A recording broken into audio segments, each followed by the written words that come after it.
Witam! Każdy ogrodnik wie, że woda to podstawa udanych plonów.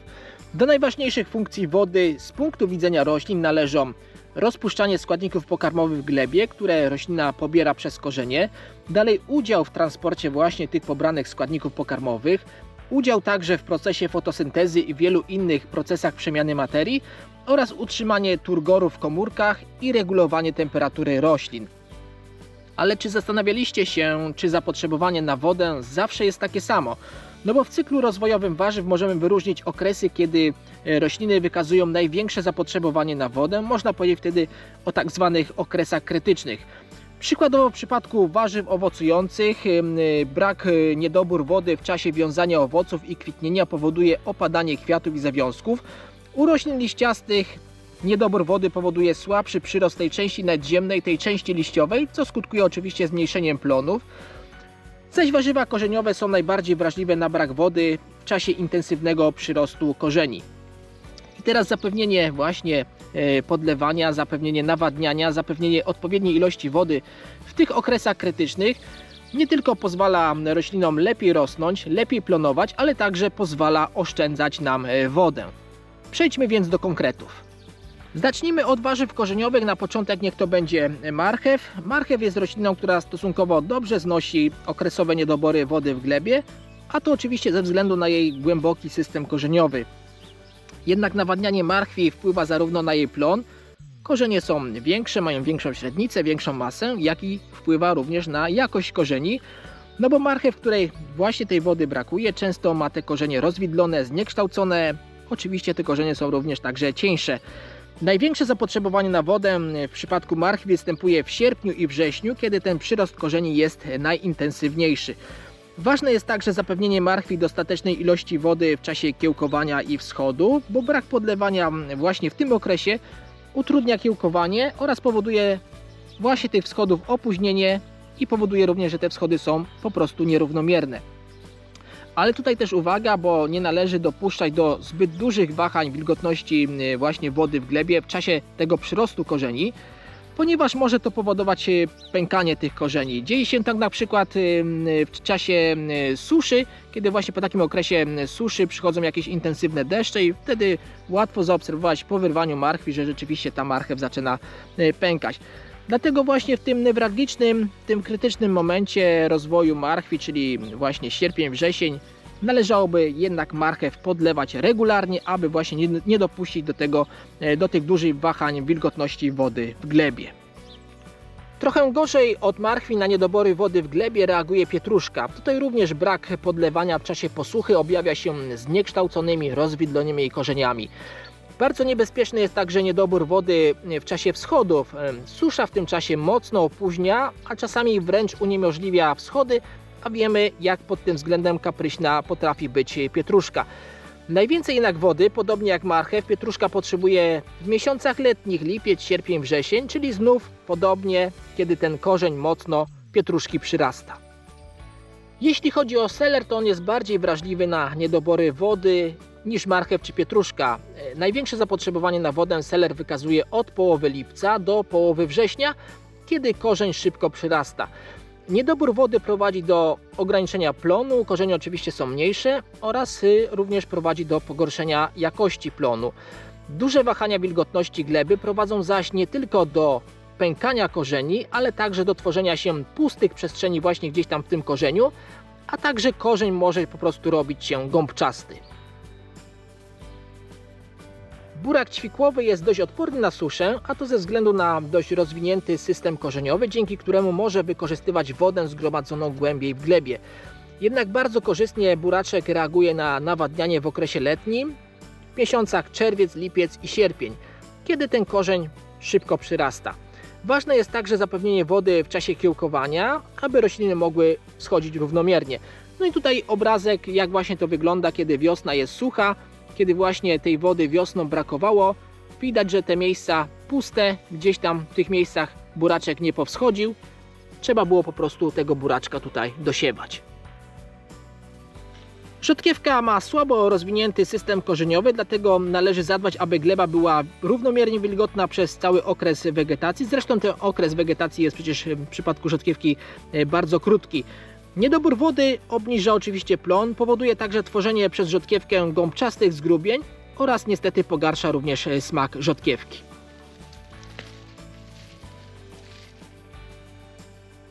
Tutaj mam rzepę, w jej przypadku największe zapotrzebowanie na wodę występuje w czasie przyrostu zgrubień. Nawadnianie w tej fazie wzrostu nie tylko zwiększa plon, ale także poprawia jakość korzeni, miąższ robi się bardziej soczysty, a smak robi się delikatniejszy.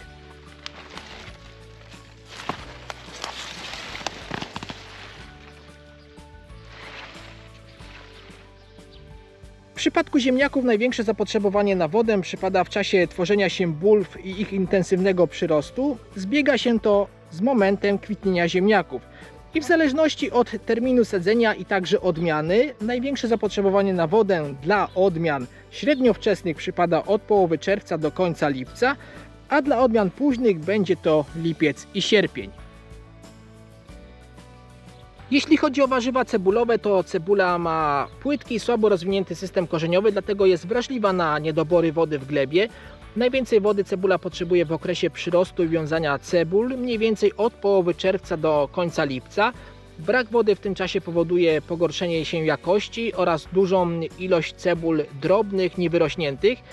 Jeśli uprawiamy cebulę z nasion, no to susza w czasie wschodów prowadzi do opóźnionego, słabego i też nierównomiernego kiełkowania. Ale uwaga, w czasie zasychania szczypioru i tuż przed zbiorami na pewno się cebuli nie powinno podlewać, nawadniać, bo może prowadzić to do wytworzenia przez rośliny nowych korzeni, co potem po wykopaniu skutkuje słabym przechowywaniem się cebul.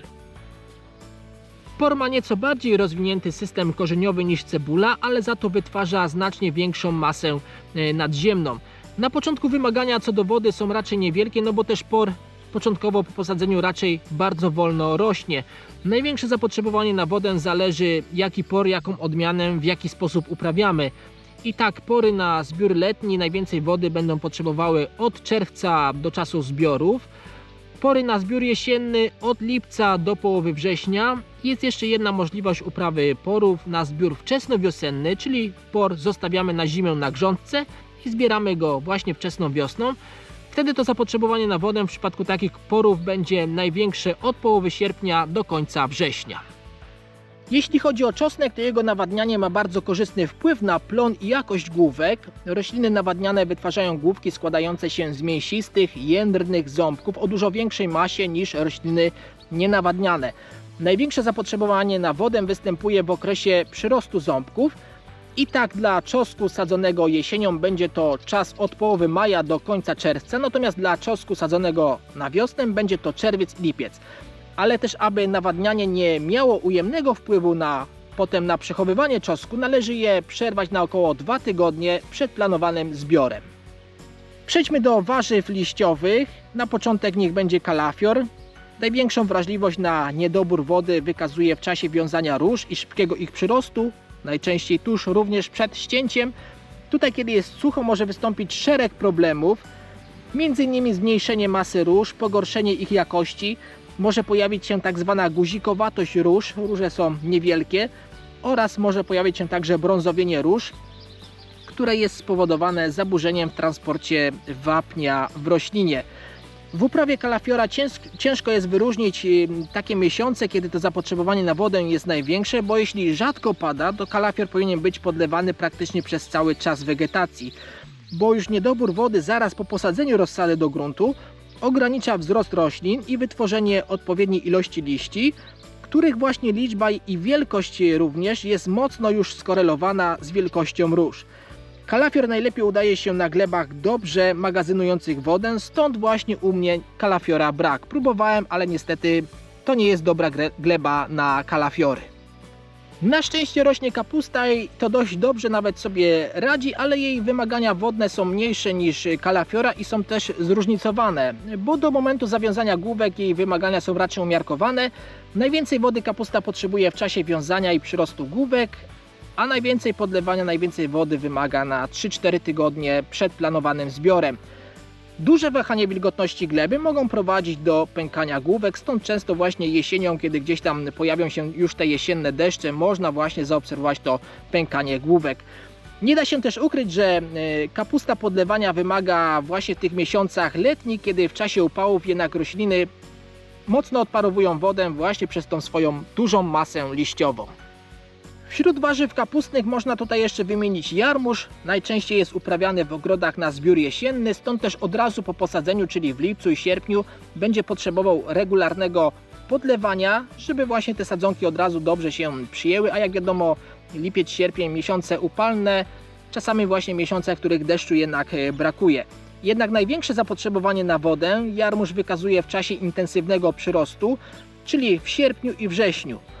Natomiast jeśli sadzimy jarmuż na wiosnę, no to najwięcej wody potrzebuje w maju i czerwcu. Podobnie jak kapusta, także sałata jest wrażliwa na niedobór wody w glebie, oczywiście przez swoją dużą powierzchnię liściową, przez którą woda silnie w tych miesiącach letnich podczas wysokich temperatur odparowuje. Niedobór wody podczas wysokich temperatur prowadzi nie tylko do zmniejszenia plonu, ale także do szybkiego wytwarzania pędów kwiatostanowych, a także może powodować zamieranie brzegów liści. Sałata potrzebuje regularnego podlewania praktycznie przez cały okres wegetacji, a najwięcej wody potrzebuje na 3-4 tygodnie przed planowanym zbiorem główek. Jeśli chodzi o szpinak, to jest on wrażliwy na niedobór wody. Kiedy tej wody mu brakuje, to wytwarza wtedy małe, skórzaste liście i też szybko wybija, podobnie jak sałata, w kwiaty. I podobnie jak sałata potrzebuje regularnego podlewania przez cały okres wegetacji, a największe zapotrzebowanie na wodę występuje w czasie właśnie tego intensywnego przyrostu masy liściowej. Przejdźmy teraz do warzyw owocujących i w przypadku pomidora te wymagania wodne są zróżnicowane w poszczególnych fazach wzrostu. Najwięcej wody potrzebuje w czasie kwitnienia i zawiązywania owoców i również przyrostu tych owoców. Do fazy kwitnienia i w czasie dojrzewania owoców zapotrzebowanie na wodę jest raczej umiarkowane. I tak jak wspomniałem na początku, niedobór wody w tej fazie krytycznej powoduje zrzucanie kwiatów i zrzucanie zawiązków, ale także może przyczyniać się do zakłóceń w pobieraniu i w transporcie wapnia, co potem objawia się suchą zgnilizną wierzchołkową na owocach. Z kolei duże wahania wilgotności w glebie w czasie przyrostu owoców niestety prowadzą do ich pękania. Bardzo podobnie ma się rzecz z papryką. Tutaj także niedobór wody w czasie kwitnienia i zawiązywania owoców objawia się opadaniem kwiatów i zawiązków. Tutaj także brak wody prowadzi do powstawania suchej zgnilizny wierzchołkowej na owocach. Najwięcej wody potrzebują rośliny w czasie intensywnego wzrostu owoców, przy czym najbardziej wrażliwe na brak wody są te odmiany o dużych, mięsistych owocach. Te odmiany o owocach małych, te papryczki, aż tak wrażliwe na niedobory wody nie są. Ogórka można zaliczyć do warzyw najbardziej wrażliwych na niedobór wody i tutaj nakładają się na to dwie rzeczy. Po pierwsze płytki system korzeniowy, a po drugie duża powierzchnia transpiracji. Wiadomo, jak się ogórek mocno rozrośnie, ma dużą powierzchnię liściową, przez które woda szybko odparowuje. Dodatkowo ogórek ma znacznie mniejszą możliwość pobierania i transportu wody w porównaniu do innych warzyw warzywnych. Stąd też w czasie upalnych i słonecznych dni można zaobserwować po prostu jego więdnięcie, mimo że te ogórki były podlewane. Największą wrażliwość na niedobór wody ogórek wykazuje w okresie kwitnienia, zawiązywania i przyrostu owoców. Tutaj także brak wody prowadzi do opadania kwiatów i zawiązków. Oczywiście brak wody obniża plon i pogarsza także jakość owoców. Tworzą się m.in. w nich puste przestrzenie, czy jakieś te owoce po prostu są zniekształcone. Oprócz tego okresu krytycznego dobra wilgotność gleby jest także potrzebna w czasie kiełkowania i wschodów. Nawadnianie ogórku powinno być prowadzone regularnie od momentu kwitnienia aż do zakończenia zbiorów. Dynie i cukinie mają duże wymagania wodne, ale dobrze sobie radzą z niedoborem opadów, na pewno lepiej niż ogórki, z uwagi na ich dobrze rozwinięty system korzeniowy. Dodatkowo dynia potrafi ukorzeniać się także na pędach, więc może czerpać wodę nie tylko z miejsca po prostu, gdzie została posadzona. I tutaj znów największe zapotrzebowanie na wodę występuje w czasie kwitnienia i zawiązywania i przyrostu owoców, a niedobór wody w tym czasie może powodować zrzucanie kwiatów, zrzucanie zawiązków, ale także pogarszać smak owoców. To jeszcze na koniec warzywa strączkowe. Fasola jest rośliną o umiarkowanych wymaganiach wodnych, ale aby uzyskać duży plon i stronki dobrej jakości, trzeba zapewnić roślinom optymalną wilgotność gleby. U fasoli można wyróżnić takie dwa okresy wrażliwości na niedobór wody. W czasie kwitnienia, a potem w czasie przyrostu nasion w stronkach. Optymalna wilgotność w czasie kwitnienia zwiększa liczbę strąków i ilość nasion w strąkach, natomiast zapewnienie wody w czasie przyrostu nasion zwiększa plon, no bo nasiona rosną większe, mają po prostu większą masę.